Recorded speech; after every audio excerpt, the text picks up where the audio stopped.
ang soy sauce dahil titirahin na natin tong pork siomai and beef siomai. Pero thank you kay Nessie sa aming floor director. Siya yung nagbubuhat yan. Anyway, mga kapuso, alam nyo ba na 550,000 siomais ang napoproduce nila dito sa Master Siomai Factory every single day para masupply nila ang 550 outlets.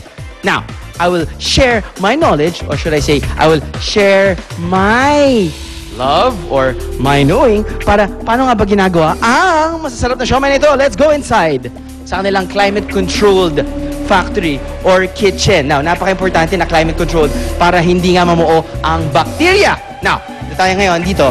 Siyempre, kung pag siomai, kailangan pure pork. Okay?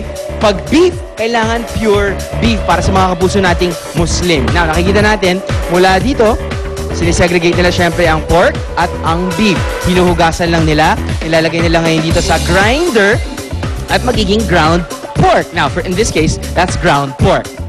Pag hindi pa nila gagamitin, hindi pa nila muna lulutuin, kailangan nilang ilagay dito sa kanilang walk-in freezer. Makikita niyo yung temperature dito, yo.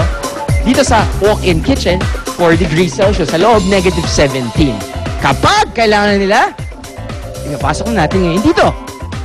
Yan. Dito na nila hinahalo from that pure pork or pure beef. Dito nila hinahalo ang mga ibang ingredients.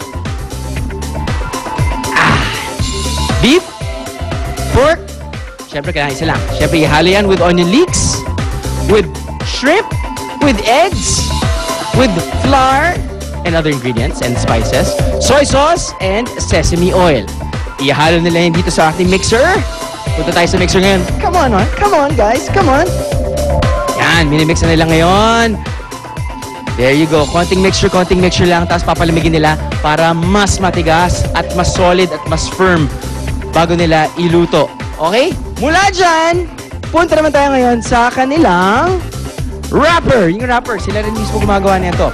Ang ingredients sa kanilang wrapper ay water, flour, tawag nilang gluten as binder, and sodium benzoate bilang preservatives.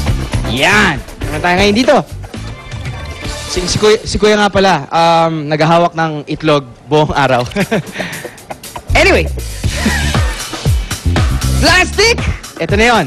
Ito na yung exactly inikilo nila 3 3/4 kilo at lulutuin na natin to. Isi-steam na natin to sa ating pagbabalik dito sa Master Siomai Factory. Sana po. Ay, malabon tayo. Back to studio muna tayo, guys. Ang lamig. Mainit na lang to. Konting wrapper, chili garlic.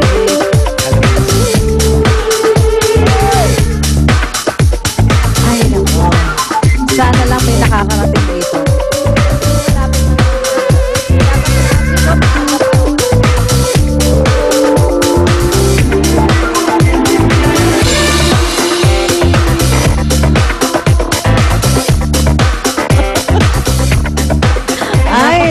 Maraming siomai noon, pwedeng i-share, di ba? Napakaraming pinakita. Oo nga, sana umabot dito. Pero di ba, ko talaga na-imagine ko na with the sauce. Tama yung sinabi ni Drew, calling chili, sauce, tapos toyo mansi. Tapos may gano'n tayo 1 cup rice. Oo, kahit 1.5. Okay lang. Oh, wala mo, wala pa. Hindi pa sumisikat ang haring araw. Hindi pa masyadong Sabi traffic. ni Love, hindi pa traffic, no? Hindi pa. Kaya pa yan. Nasa Malabon lang, di ba? Oo, pero okay din yun, no? Kasi ano bang usually kinakain mo ate? So yung beef, yung pork, kasi minsan meron din yung mga shark's fin, kahit alin. Basta meron, pag pinadala yan, kahit ano yan. At kahit anong size, ha? Oo, kahit anong flavor yan, di ba, Lynn? Oo naman, uy, pero yung shark's fin bawal na. Unless fake shark's fin. Oo, unless fake. Bawal na. Pero masarap yun. Drew, padala ka rito ng konti. Pikit. Okay, anyway. Lipat na tayo. Nakuusapang pagkain pa rin ito. Diba, araw-araw nakikita natin mga kabarkada natin, mga chef, yung talagang napakagagaling nilang kabarkadang chef at foodie na talagang masasarap ang mga niluluto nila. Pwes kayo mga kapuso, masusubukan pa natin lalo ang kanilang galing. Ang galing ni Chef Boy Logro and Miss Nancy Lumen sa ating UH Ultimate Cook-Off hosted by Monica. Monica, kakain ka na naman dyan. Pa-share. Hi, Mon!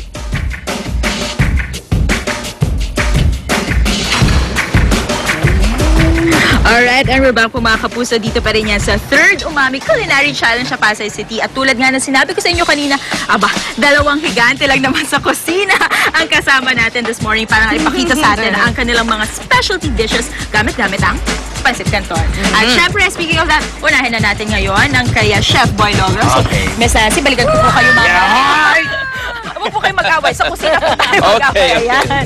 So, Chef Boy, Yes, Monica. ano po ang ipapakita natin? Ito po ay seafood. Seafood. Ano po tawag sa dish? Yes. Ito po ay seafood. Lumi. Seafood. Yes. So, paano ito ginagawa, Chef? Ito po ay sibuyas, leeks, tapos meron tayong pusin.